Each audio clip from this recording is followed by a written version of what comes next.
Bueno, buenas noches, amigos de mi oficina. Como ven, hoy ya llegamos a a la conferencia 690.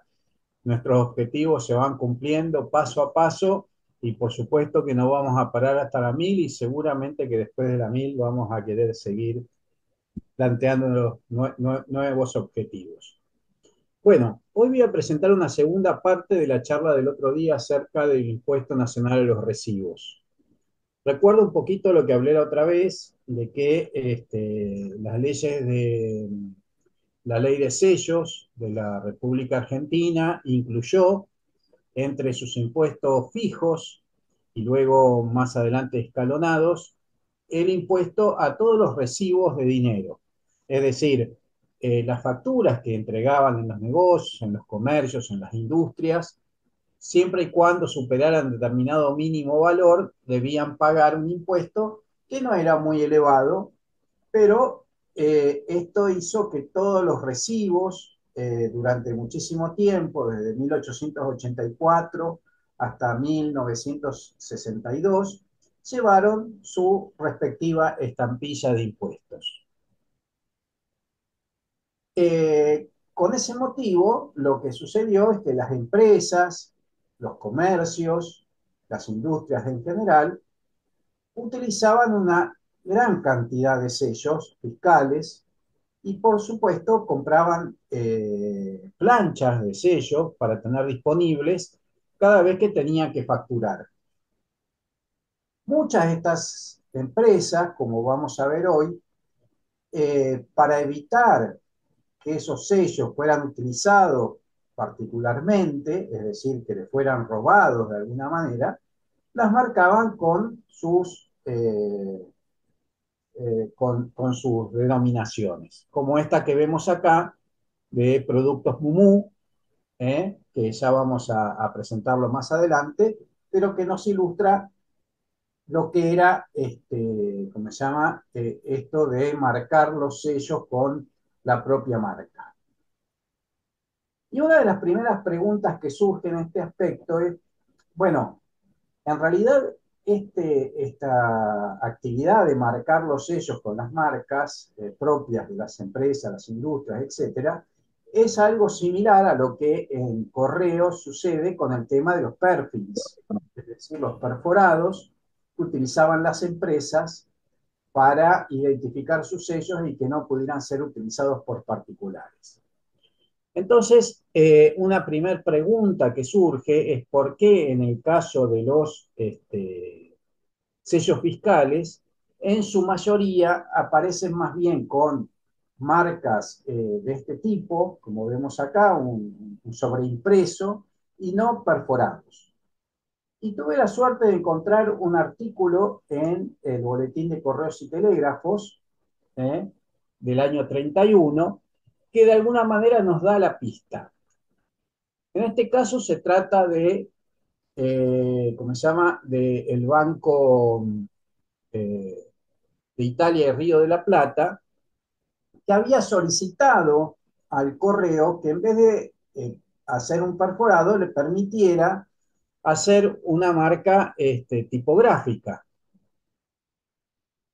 Y el correo le responde en esta nota que vemos acá que eso no es posible, porque si ellos marcaran su estampilla, como la que vemos ahí, la de 3 centavos, con una tipografía, esto se podría confundir al momento de que el correo tiene que anular la estampilla y entonces entre los sellos, la tipografía se confunden y por eso el correo solamente permitía que las empresas marcaran sus propias estampillas postales con perforados. Y esto nos da dos ideas claves. En primer lugar, las estampillas de correo tenían que ser la única manera de que las empresas pudieran marcar las estampillas postales era con perforados y no con sellos que le pusieran encima. Y además, por esta solicitud que hace el banco, lo que uno supone es que evidentemente era mucho más oneroso ese tipo de marca para las empresas que haber hecho un sobreimpreso. Porque, bueno, estaba por un lado la dificultad de fabricar, digamos, las matrices de puntos que le permitieran perforar los sellos y evidentemente tener un sellito que uno pudiera imprimir encima de una estampilla sería mucho más sencillo que perforarla. Bien, ahora, entonces, por un lado vemos, primera cuestión, si se trata de sellos de correo, solamente se los puede perforar. Si se trata de sellos fiscales, se los puede sobreimprimir. Bien, entre las dos opciones, el sobreimprimir parece que fuera más sencillo que el perforar. Bien, ahora, ¿por qué en el caso de los sellos fiscales sí se podían sobreimprimir y en el caso de los sellos postales esto no era posible? Bueno, acá en esta nota el correo nos dice, nos contesta la segunda parte de esta pregunta. Evidentemente, no se podía sobreimprimir porque hubiera confundido con, digamos, el hecho de que el correo tenía que anular los sellos con, bueno, con matasellos, etcétera, y una cosa podría confundirse con la otra. Bien, la respuesta a por qué sí en los sellos fiscales se podía aplicar estos sobreimpresos está justamente en la normativa acerca de cómo se anulan los sellos fiscales. Bien, y acá vemos una serie de pautas en el decreto reglamentario de impuestos de sello, bueno, en este caso es del año 44, pero era lo que ya se usaba desde el principio. Como yo muchas veces dije, los sellos de menor denominación podían ser comprados por los particulares, hasta 5 pesos. Los sellos de mayor denominación ya no. Es decir, si uno tenía que aplicar sellos en una escritura o en un contrato que tuviera valores mayores a 5 pesos, esos sellos iban a ser anulados por alguna autoridad, que podía ser una oficina fiscal, que podía ser el Banco Nación, que podía ser el mismo correo. Pero en el caso de los valores menores, y sobre todo en el caso de los recibos, lo que explica la normativa es que estos se anulan con la firma o la fecha puesta por el mismo, digamos, contribuyente. Es decir, en el momento que uno hace un recibo y le aplica un sello de 10 centavos, de 50 centavos o lo que fuera, depende de la época, el mismo comerciante o la empresa, con su firma, con su fecha, con su sello, puede anular la estampilla. Entonces, la gran diferencia está en que en el caso de las estampillas postales, solamente el correo anula las estampillas. En ningún momento el particular va a ser el que anule una estampilla postal. En cambio, los sellos fiscales son anulados en caso de ser valores bajos, por el mismo contribuyente. Y entonces nada le impide ¿eh? que ponga una marca propia, previa a lo que fuera después la anulación, una vez que, digamos, la estampilla se fija en un recibo. Allí a la derecha vemos dos ilustraciones que nos muestran las dos cuestiones. Por ejemplo, en la estampilla de arriba no está digamos, premarcada, ¿no? La empresa no la identificó, entonces en el momento de usarla, bueno, con su propio matasello y con su firma, anula el sello. Siempre en el momento de ser usado, la estampilla tiene que estar, digamos, la anulación tiene que fijarlo al documento en el cual se pone la estampilla. Por eso, digamos, tanto el matasello como la firma en este caso tienen que sobresalir del sello para fijarlo en el documento. Si nosotros nos fijamos en el caso de abajo, también sucede lo mismo en el momento del uso. Es decir, la empresa le pone un matasello, ¿eh? Y le pone una firma que sobresale, pero vemos que hay además una marca que fue puesta previamente, cuando todavía el sello no fue usado, y que no está anclado al documento. En este caso queda muy patente porque esa marca está puesta de tal manera que saldría fuera del sello, pero no ancla en el documento, sino que el pedacito que falta, evidentemente, fue a parar al sello que estaba pegado, porque esto debe haber sido hecho en el momento que la empresa compró la plancha. Entonces compraba la plancha y ponía a un empleado a sellar cada una de las estampillas con su propia marca para identificarla y que no pudiera ser utilizada en forma particular. Bien, dicho esto, que son los principios del tema, vamos ahora a ver, bueno, cuáles son las técnicas que se utilizaron en el caso de los sellos fiscales. Y en general encontramos tres. La más numerosa suelen ser sellos de mano.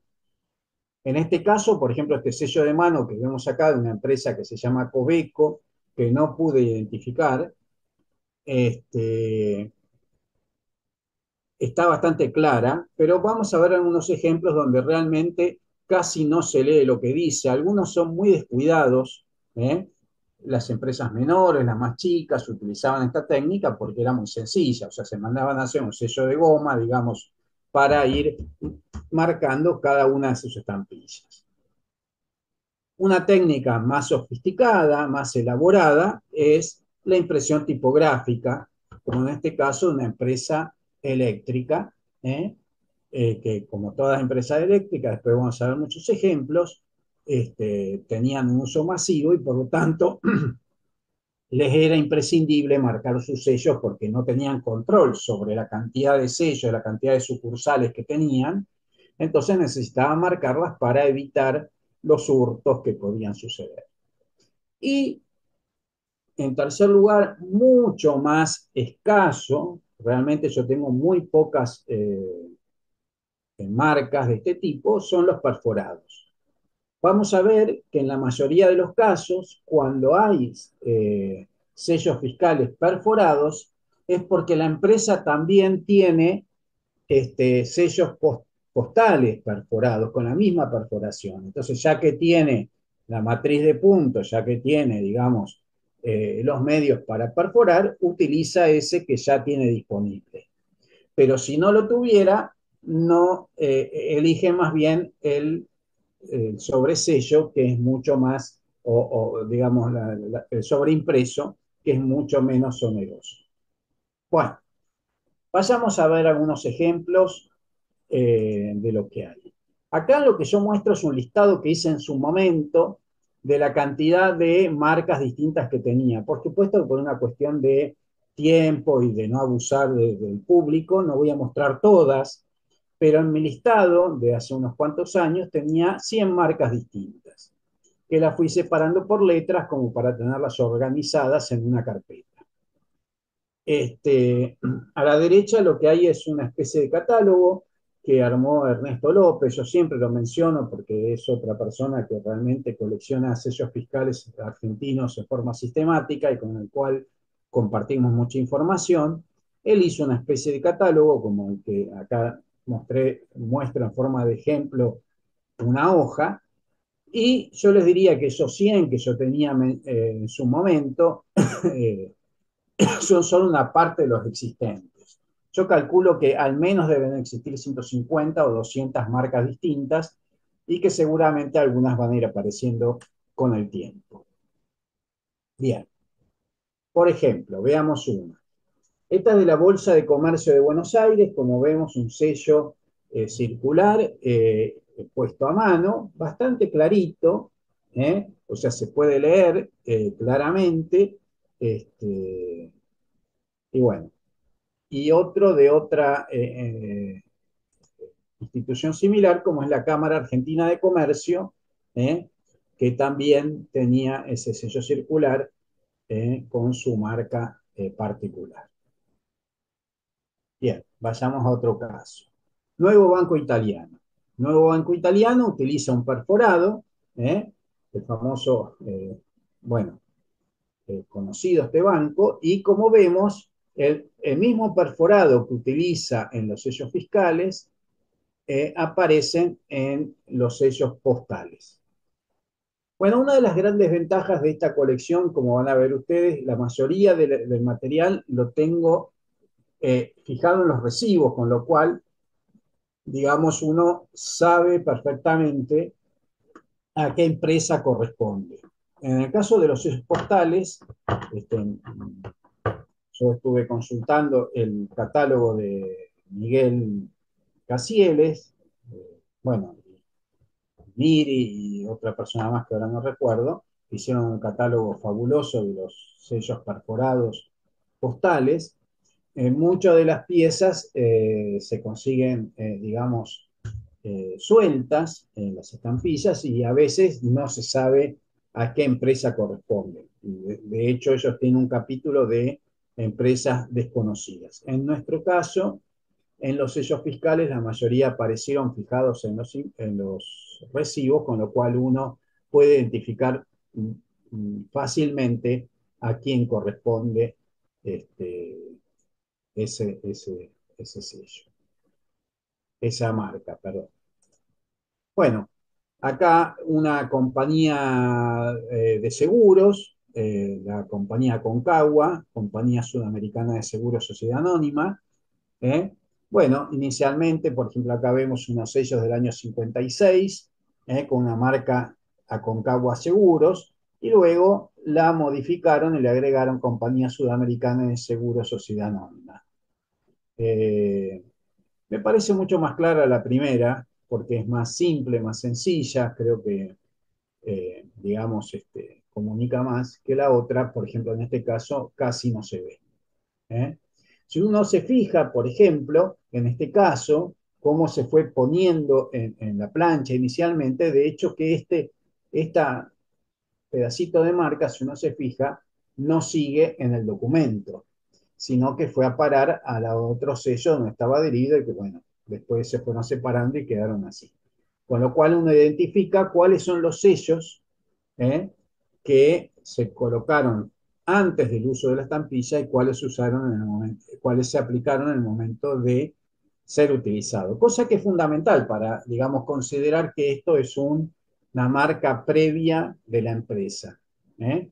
Porque a veces hay dudas, hay algunas que uno podría considerar que son este tipo de marcas, pero a veces cuando la ve en el documento se da cuenta que esa marca, digamos, si toca el documento es porque no es una marca previa como estamos coleccionando en este momento. Esta es una hermosa marca de una inmobiliaria rural, una empresa que se dedicaba a vender campos, y si bien es digamos, un sello de mano, está muy bien logrado y la claridad es excelente. ¿eh? Bien, sigamos. Otra empresa muy conocida que vendía productos para el agro, importaba muchos productos. En este caso vemos una hermosa marca de Agar Cross and Company, también tipografiada. Me llamó la atención que esta que es del año 47, es una hermosa marca, muy clarita, tipografiada, y sin embargo, en el año 55, no sé por qué utiliza esta otra que parece más bien un sello de mano y su claridad es realmente deleznable, digamos, es muy pobre. De hecho, si no estuviera en el documento, no sé si hubiera podido identificar que era de Agracross.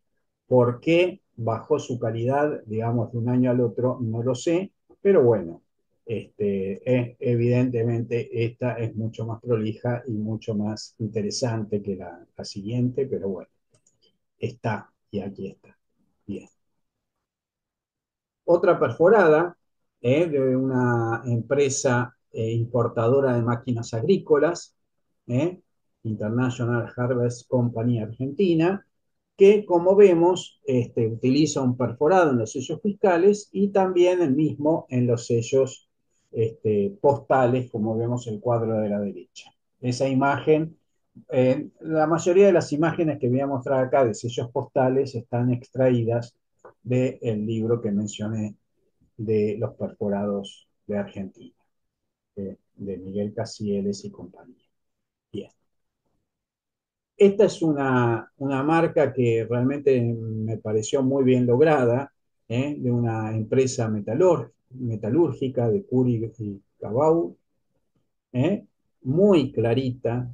Las empresas metalúrgicas suelen hacer marcas muy llamativas, muy bien logradas, tipográfica en este caso, con todas las iniciales de la empresa. Como dice, establecimiento, DC, que sería de Kurt Cabot, sociedad anónima abajo, bien enmarcadas en un círculo y con una claridad realmente de primera línea. ¿Eh? Perfecto. Bien.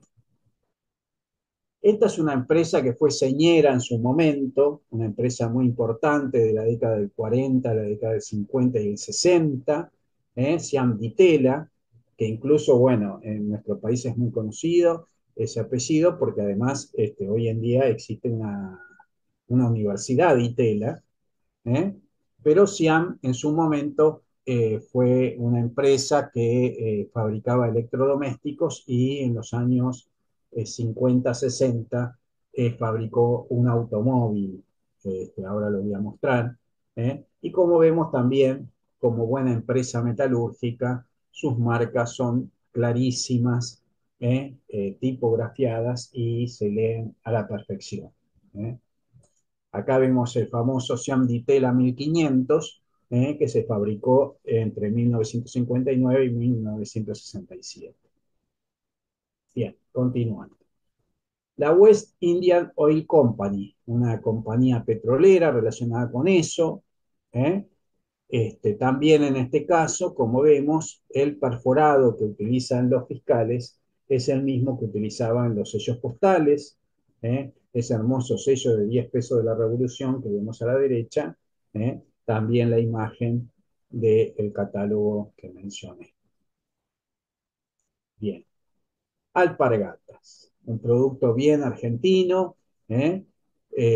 Una marca que llegó a constituirse prácticamente en un sustantivo común, porque cuando uno dice a las alpargatas está hablando de un determinado tipo de calzado, que en realidad el nombre viene de la marca Alpargatas, pero que se utilizó de tal manera que finalmente la alpargata es ese tipo de calzado, digamos, bastante modesto que se utiliza en el campo, con, digamos, la suela de cáñamo y el empeine de lona. ¿eh? Y bueno, y como vemos, en este caso, la marca que utilizan en el sello reproduce las formas de la marca, digamos, de la empresa. ¿eh? Muy interesante. Me hubiera gustado tener una un poquito más clara y más linda que esta, pero bueno, es la que hay. Y como vemos, entre el logo de la empresa y acá está reproducido en la marca. Otra empresa señera, en este caso, en el caso de pinturas, cuando uno piensa en pinturas hoy en día, lo primero que le surge es Alba. Yo diría que Alba está presente en nuestra vida de pequeños porque también fabricaba témperas cuando éramos chicos en pintura, usábamos en dibujo, en la escuela utilizábamos témperas Alba. Y cuando pintamos nuestra casa muchas veces compramos pintura Alba como esta que está acá, del año 47, en este caso en un círculo, y luego, a medida que pasa el tiempo, ya se hizo famoso por el rombo, de la marca Alba, y entonces aparece la marca en las estampillas también con esa forma romboidal, primero un rombo digamos, un poquito más elevado, y luego, como vemos acá, uno más achatadito en el año 56. Distintas marcas de Alba, siempre sellos de mano. Como vemos, en ningún momento hicieron nada muy particular, sino siempre sellos de mano para ir aplicando sobre los sellos. Bien, siguiendo, Brenda Roncorón y compañía, un comercio de ramos generales, con un sello de mano, en este caso la verdad que muy bien logrado. La verdad que esta es una de las marcas, hay algunas marcas que me gustan en particular por la forma en que están hechas, bien elaboradas, no es una cosa hecha al tuntún, como en algunos otros casos vamos a ver. Este está bien elaborado, evidentemente hay diseño acá, fíjense cómo la B, la R, la I, digamos, y la C pegan perfectamente enmarcadas en ese círculo, realmente muy bien formado. ¿Eh? Una muy linda marca de esta empresa. Bueno, Harrods, quien una, algo que fue un ícono durante mucho tiempo en Buenos Aires, una tienda. Harrods, bueno, está Harrods de Londres y luego, por lo que pude leer, en 1914 la única tienda que hizo fuera de Inglaterra fue en Buenos Aires. O sea, nos eligió a nosotros para hacer esa super tienda enorme que estaba en la calle Florida. ¿Eh? Acá vemos lo que era la tienda Harrods, en un local de 55.000 metros cuadrados, en varios pisos, por supuesto, que fue inaugurada en 1914 y desgraciadamente cerró definitivamente en 1998. Hoy en día hay un proyecto de reactivarlo, pero bueno, es sumamente costoso y lo que sé que a veces se utiliza para algunos eventos, pero desgraciadamente todavía no puede despertarse. Bueno, acá un recibo de Harrods con una linda marca tipografiada bastante bien lograda. Sigamos un poquito más. Y otro lugar señero de Buenos Aires, en su momento el hotel más, digamos, chic, podríamos decir, de Buenos Aires, el más caro. Cuando yo era chico, siempre que uno pretendía algo, en mi familia decía, bueno, esto no es el Plaza Hotel. Con lo cual el Plaza Hotel era como una especie de identificación del mayor lujo que podía haber en la ciudad de Buenos Aires. No obstante, las marcas no son tan lujosas. Pero bueno, se leen. Sin ser maravillosas, se leen. ¿Eh? Estas las tengo sueltas, no las tengo en recibos, pero bueno, tengo la suerte de que se reconoce perfectamente que dice Plaza Hotel en esa especie de rueda dentada que le pusieron a los sellos. Bien, una perfumería muy conocida, muy famosa, muy importante, la perfumería Brancato, ¿eh? Acá en este sello fiscal. Bien. Esta marca tiene una particularidad, yo no sé qué pasó ahí, si el que la diseñó se equivocó o fue un error de, digamos, al formar digamos, la matriz para hacer, digamos, esta impresión, ¿cómo se llama? Tipográfica. Si nosotros nos fijamos, parece que después de la C hubiera un apóstrofe, ¿no? Como que fuera Branc Ato. Sin embargo, cuando vemos las propagandas, en ningún momento aparece ese apóstrofe. Y no es una simple manchita. Si uno se fija, es como un acento, una marca bien formada, no sé por qué en ese sobreimpreso tiene esa marca ahí, pero bueno, lo quise señalar porque me pareció algo llamativo. Y como ven, se trataba de perfumes y aguas de colonia, o aguas de colonia más que todo, digamos, de buena calidad, por así decirlo. Bien, sigamos un poquito más. Bueno, vamos a ir ahora a la parte de las bebidas. Hay varias marcas de bebidas, en este caso bodegas y viñedo Urquiol, muy conocidas, el famoso vino Toro, cuando yo era chico en la mesa, que todavía no existía esto de los vinos, eh, digamos, los distintos tipos de vinos, sino que estaba el vino de mesa que se tomaba generalmente en el almuerzo, y uno de los más populares era el vino toro, de esta bodega y viñedo Giola.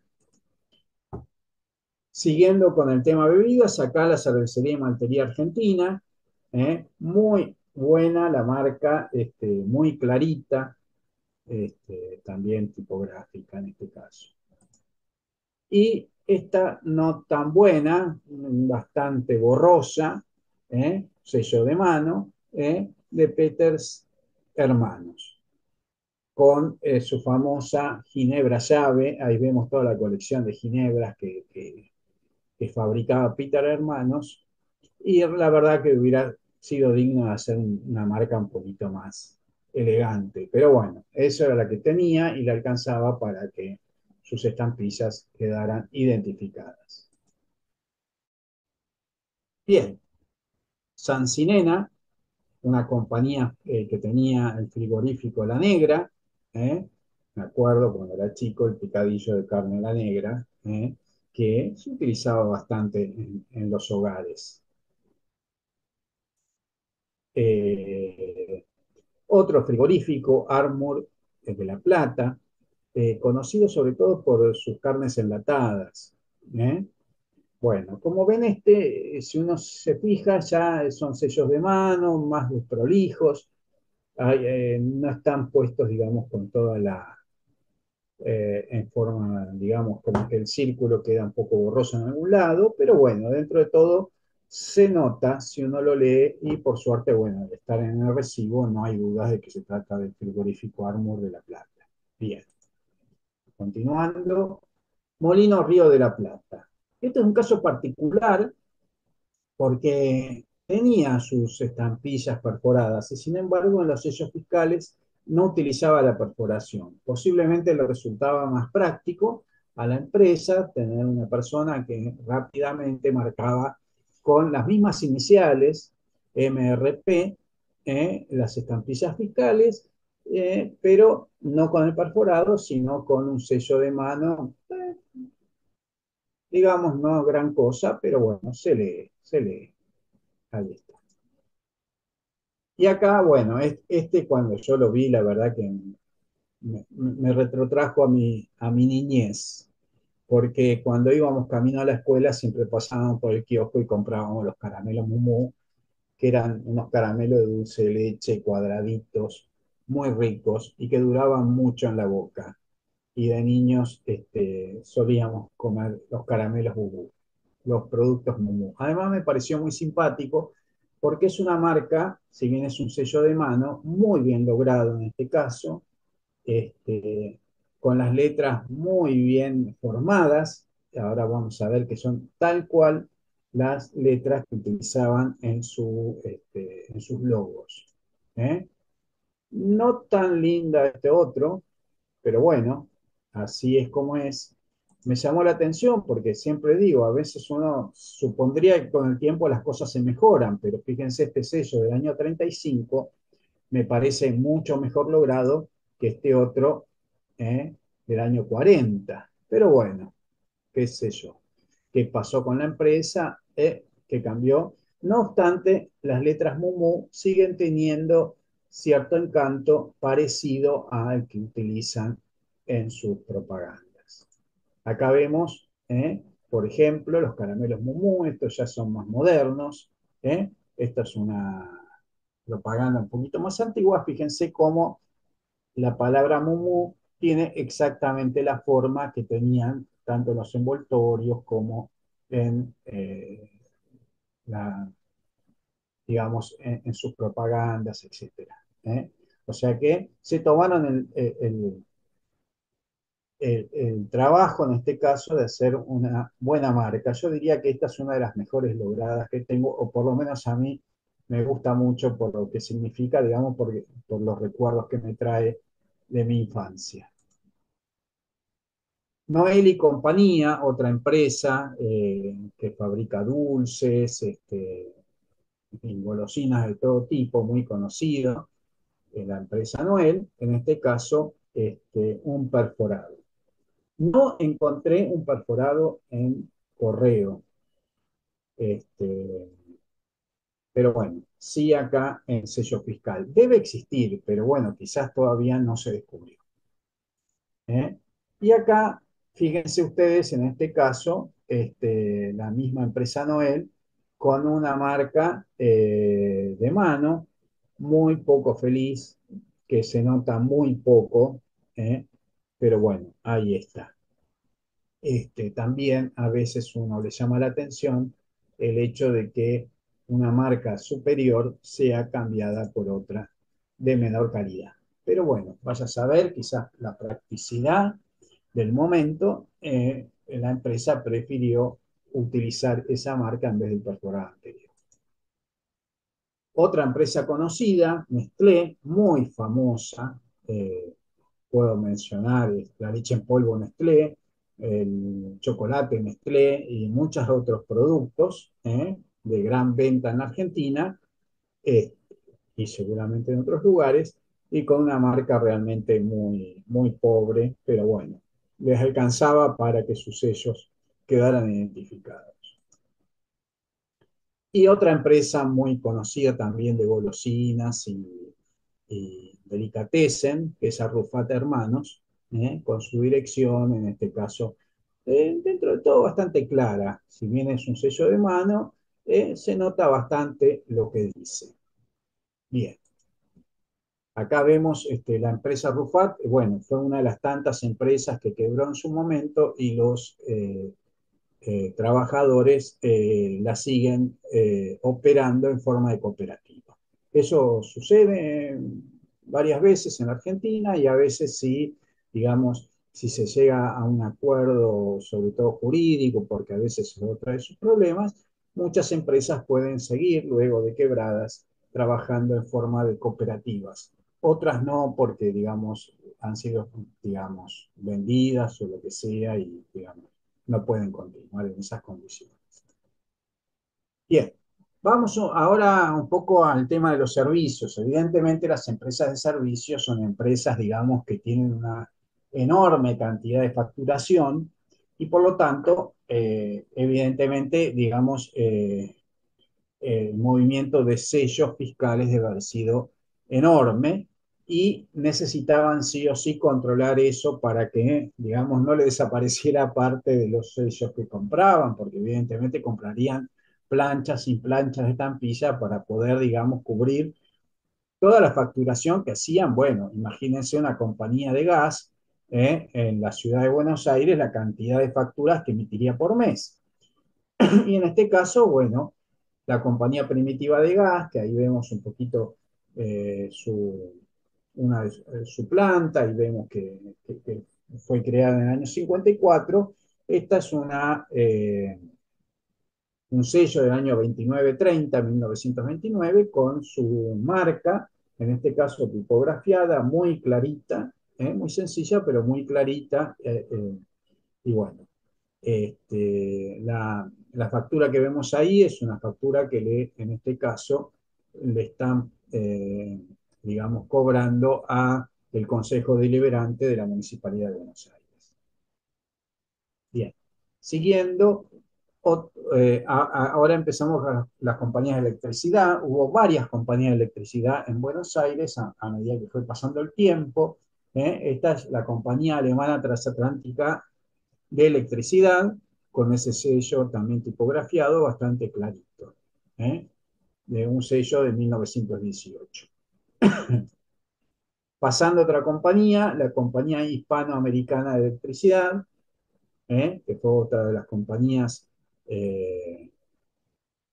reconocida como Chade también, como dice ahí, este, que hubo en la ciudad de Buenos Aires, en todo lo que es el conurbano bonaerense. Luego, después pasó a CADE, que era Compañía Argentina de Electricidad Sociedad Anónima, con este rombo tipografiado, aunque las letras no son muy claras, pero bueno, se identifica. Luego pasamos a la compañía Ito, la Argentina de Electricidad, ese símbolo, la verdad que es una de las marcas también que está muy bien lograda, muy clarita, con la simbología de la empresa. ¿Eh?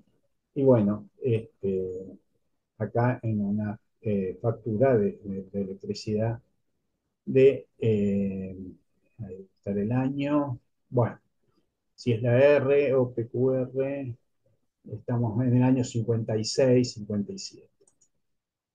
Y luego finalmente SEGVA. SEGVA es una empresa servicios eléctricos de Gran Buenos Aires. Es, bueno, lo que yo recuerdo cuando era chico se pagaba eh, la electricidad en SEGVA. ¿Eh? Que era una empresa que tenía mixta, que tenía capitales privados, pero también estatales. ¿Eh? Era la gran empresa hasta que, bueno, finalmente se terminó a privatizar, pero bueno, durante muchos años, digamos que durante toda mi infancia y hasta mi adolescencia, SEGVA era la empresa que nos brindaba la electricidad. Bien, otra compañía interesante acá, Trasradio. ¿Eh? Acá este recibo me generó ciertas dudas, no sé muy bien cómo es esto, pero bueno, Trasradio cobra este servicio que es un pago de prima de seguro colectivo de la Caja Nacional de Ahorro Postal. O sea que en mi caso me sirve tanto para esta colección de sobremarcas como para mi colección de ahorro postal. Lo que yo interpreto es que Transradio contrata, este, bueno, la verdad que no entiendo muy bien cómo es esto, porque es un abogado que le paga a Transradio, pero no entiendo por qué, para un seguro colectivo de la Caja Nacional de Ahorro Postal. Habría que investigar un poquito, pero bueno. Lo interesante es la marca de esta empresa, que también tipografiado y bastante clarita, sencilla, pero bueno, digamos, eficiente, digamos, yo diría una marca eficiente. Sigamos. Vamos ahora a la cuestión de los periódicos. Muy linda marca de la prensa, ¿eh? Un diario muy conocido de la República Argentina, seguido de La Razón, en este caso La Razón en perforado, que como vemos también ahí aparece en otro sello fiscal, La Razón. ¿Mm? Perforados. Bien. Siguiendo con otra empresa, bueno, en este caso el nombre de la empresa, Perrota y Compañía, que son los editores de El Cronista Comercial, un periódico que hoy en día también existe, ¿eh? Y esto es del año 40. Bien. Pasamos a dos conocidas importantes editoriales, la editorial Peuser y la que vamos a ver después. Son dos editoriales muy conocidas. La editorial Peuser, yo me acuerdo cuando era chico, estaba el manual Peuser que usábamos en la escuela, y también estaba la guía Peuser, muy famosa, para utilizar en la ciudad de Buenos Aires y el conurbano. ¿Eh? Y también fue una empresa que en su momento fabricó sobre todo para la ciudad de Buenos Aires, muchos sellos fiscales. ¿Eh?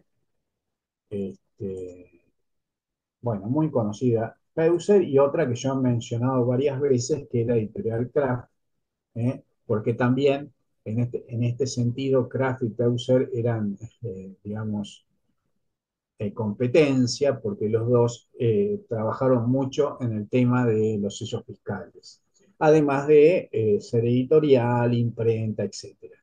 ¿Mm?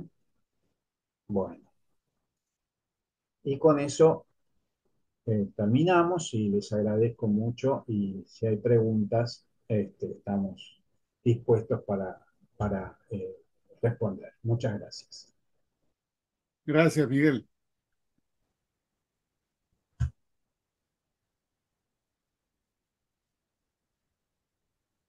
¿Preguntas o comentarios por ahí para Miguel?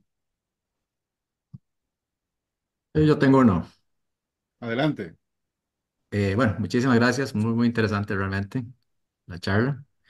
Eso Gracias. de esas cancelaciones privadas, yo de eso no lo conocía. Eso es muy de argentinos, eso realmente por acá no lo conocemos. Eh, Esta charla usted la denomina Impuesto Nacional de Recibos, pero yo asumo que en realidad no es un timbre especial para los recibos, sino que es el timbre fiscal común y corriente que se usaba para 10.000 otras cosas más, ¿verdad? Sí, sí, seguro. Lo que pasa que estos sellos de baja denominación en general se utilizaron mucho en recibos. Tiene que ver con un impuesto que había para los recibos eh, y bueno, y se utilizaban inicialmente de 10 centavos, de 50 centavos y luego, bueno, fue aumentando con el paso del tiempo, pero estamos siempre hablando de sellos de baja denominación. ¿Mm? Exacto. Y yo imagino que ese mismo sello se podía usar para pagarés y prendas y otro Claro, montón de... claro, Ah, ok. claro. Sí, Sí, eso me parece que es una manera muy interesante de coleccionar los timbres fiscales, porque si uno los pretende coleccionar, digamos, en su totalidad, se complica mucho, ¿verdad? Esos valores tan altísimos que existe y todo. Entonces me parece interesante de coleccionar, digamos, el uso del timbre fiscal para efectos de recibos o el uso del timbre fiscal para cheques. Y entonces ya al claro. menos le da un universo más delimitado y puede hacer algo como que siente uno al menos que está logrando algo, ¿verdad? No entra uno a ese nivel de frustración tan terrible, ¿verdad? Que implica coleccionar timbres fiscales. Claro, Eh, sí, sí, sí, se puede sectorizar, sí, sí, sí. Ustedes no los llaman como timbres fiscales, ¿qué le llaman? Ley de sellos, es como le dicen. El timbre fiscal para ustedes es la ley Lo de que sellos. pasa que, a ver, no, timbres fiscales puede haber de muchos tipos, eh, pero digamos, los de uso más general en nuestro país, y no sé si en otros países también debe existir, es lo que se llama la ley de sellos. La ley de sellos fija impuestos para un montón de cosas, desde las escrituras, los contratos, qué sé yo, cuestiones de aduana, de un montón de cuestiones.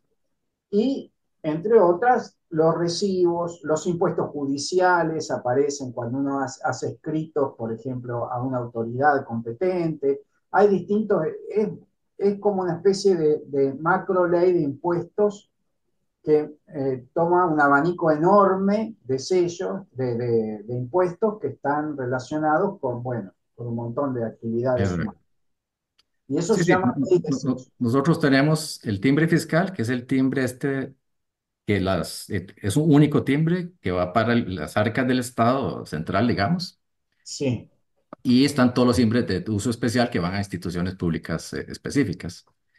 claro, Es interesante que al exponer de esta manera, necesariamente hay que exponer básicamente documentos, porque el timbre suelto como tal, usted expone un timbre suelto y ese mismo timbre puede haber sido para otro montón de cosas más, ¿verdad? Entonces, claro. este tipo de coleccionismo básicamente sí, se trata de coleccionar documentos, en otras palabras, porque si no, no tendrían como que ningún sentido, ¿verdad?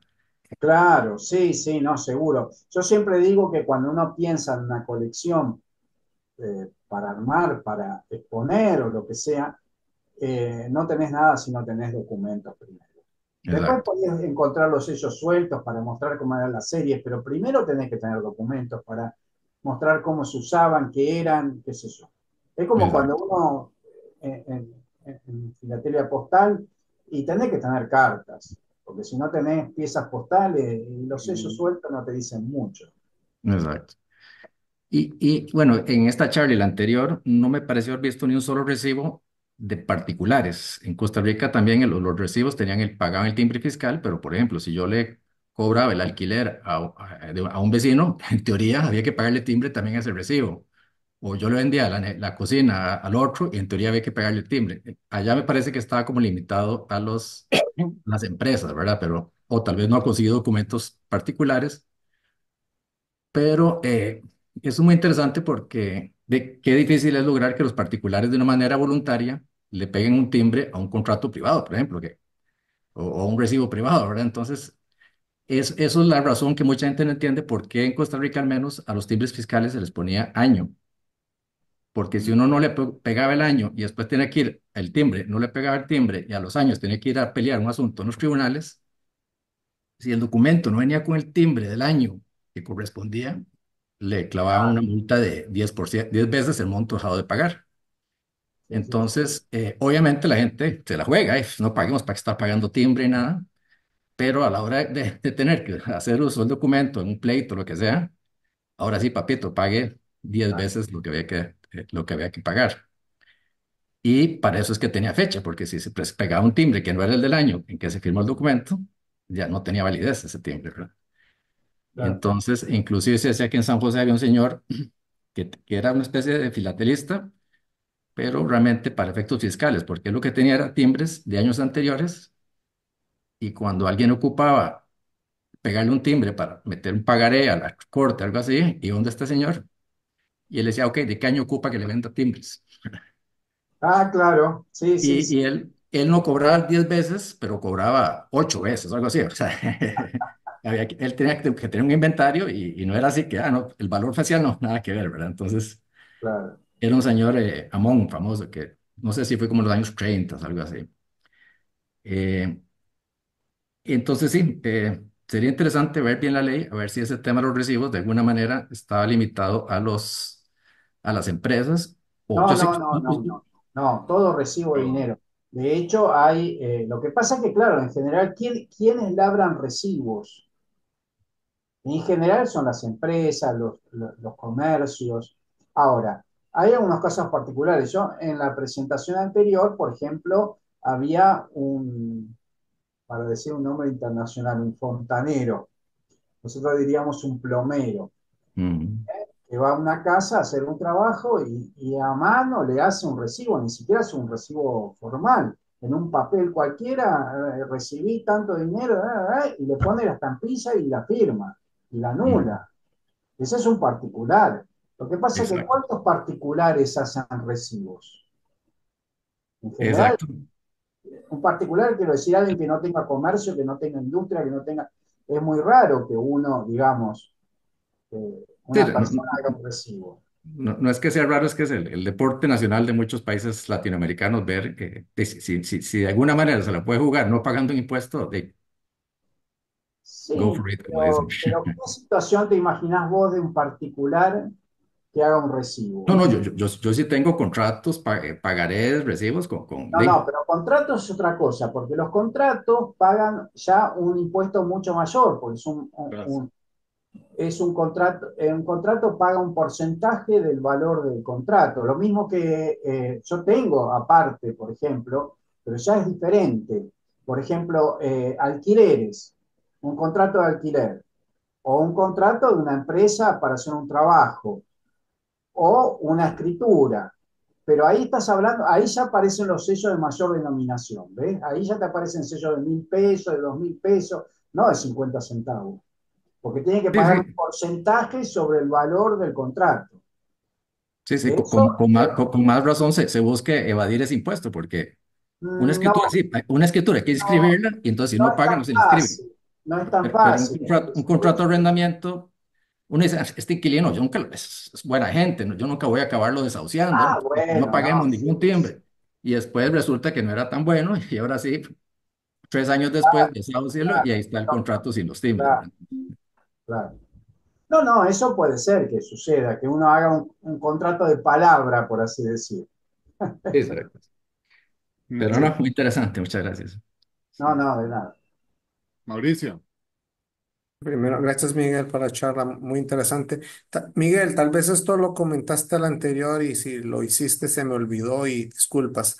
¿Cuál era el monto mínimo por el que se justificaba colocarle un timbre? ¿Había un mínimo o era existía a todos los recibos que se les tiene que colocar algo sin importar la cantidad?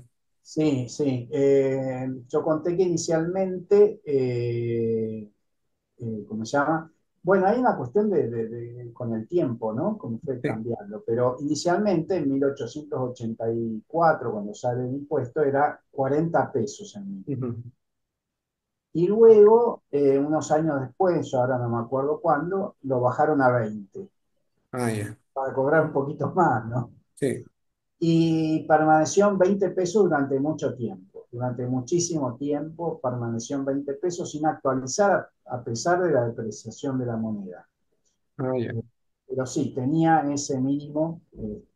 Después habría que revisar. Yo me acuerdo que el último que hice pegó un salto, porque como venía sin actualizar, Ujú. Ya por el año 56 creo que fue, lo llevaron a 500 pesos el mínimo, porque Sí. ya 20 pesos era como, no sé, comprar, no sé, un chupetín, no sé qué decirte.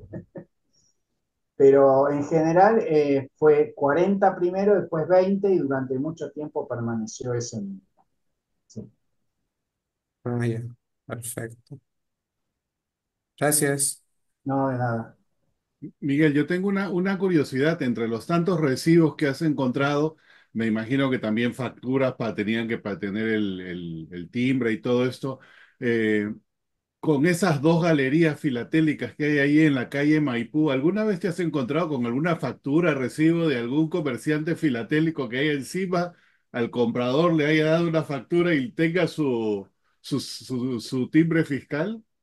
Estaría bueno, no, la verdad que no, no es un rubro que se ha encontrado, no, no. Aunque generalmente las transacciones filatélicas uno las hace, digamos, ¿no? Sin mayor rastro del pago, o por en Sí, esa época, quizá hoy es diferente, si es remate, todo eso, pero esas también legalmente estaban supuestas a pagar su timbre, ¿no?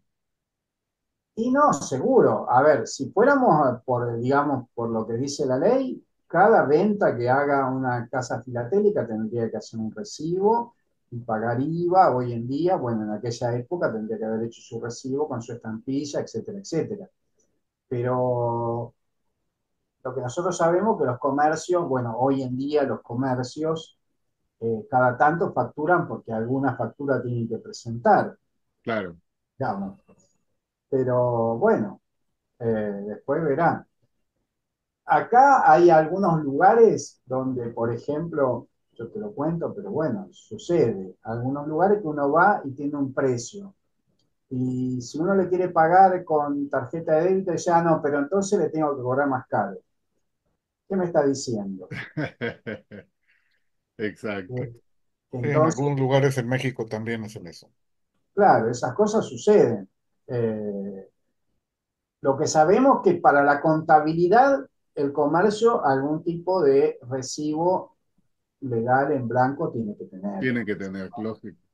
Entonces eso lo manejan, qué sé yo. Gracias. No, de nada. ¿Alguien más por ahí? ¿Alguna otra pregunta, Yo, comentario? yo una, yo una, perdón, no levanté la mano. Miguel, ¿cómo le hacen hoy?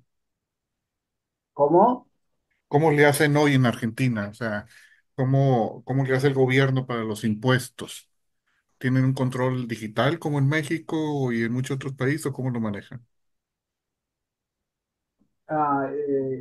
¿Cómo es el control? No te sabría decir. De todas maneras, yo te digo lo que, digamos, cómo sería el mecanismo de cobro del impuesto en todo caso, y supongo que será lo mismo en todos lados. Se supone que uno va a comprar algo a un comercio, le tienen que dar el recibo, Ujú. y sobre ese recibo el 21% de lo que te cobraron es IVA. Wow, 21. Claro, el 21% del consumo es impuesto al valor agregado acá.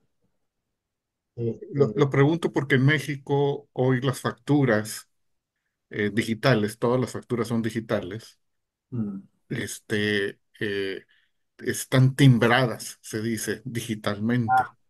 O sea, tienen que pasar por un proceso digital de Hacienda, de la Oficina de Hacienda, y entonces ya te llega la factura y entonces ya es deducible y entonces ya te marca que pagó impuestos, ¿verdad? Entonces, por eso pregunto cómo le hacen hoy en Argentina. sí, no, no, lo que acá existe se supone que, a ver, una cosa si vos pagás y ellos te dan un ticket sacado de la máquina, ese está timbrado, evidentemente. Está, Ujú. lo mismo si uno paga con tarjeta de débito o de crédito. Eso va a quedar grabado si uno lo paga a través del banco. Ahora, si no, vamos a poner un comercio, tiene sus talonarios y los talonarios están numerados. Entonces, acá hay todo para fabricar los recibos, cuando uno hace los talonarios de recibos, tiene que hacer todo un trámite legal para que ese recibo quede registrado. Lo mismo yo, por ejemplo, en su momento que trabajaba para la universidad y facturaba, tenía que tener mis recibos con recibos numerados y tenía que guardar eso. Y si algún día me querían controlar, yo tenía que mostrar todos los recibos, uno seguido del otro, numerados. Y ahí se supone que quedaba controlado, digamos, lo que yo había facturado para pagar el impuesto. Después, si uno trabaja en negro, ya eso es otro problema. Pero bueno, depende, qué sé yo, por ejemplo, para la universidad no podés facturar en negro, eso tiene que ser, porque ellos necesitan todos los recibos para la contabilidad, entonces, si vos trabajás para una entidad más o menos pública, vas a tener que pagar sí o sí. Muy bien, muchas gracias, Miguel. No, de nada. ¿Alguien más por ahí? Ok. Miguel, muchas gracias. Siempre Bueno, gracias. detalladas e interesantes tus presentaciones. Y el día de mañana.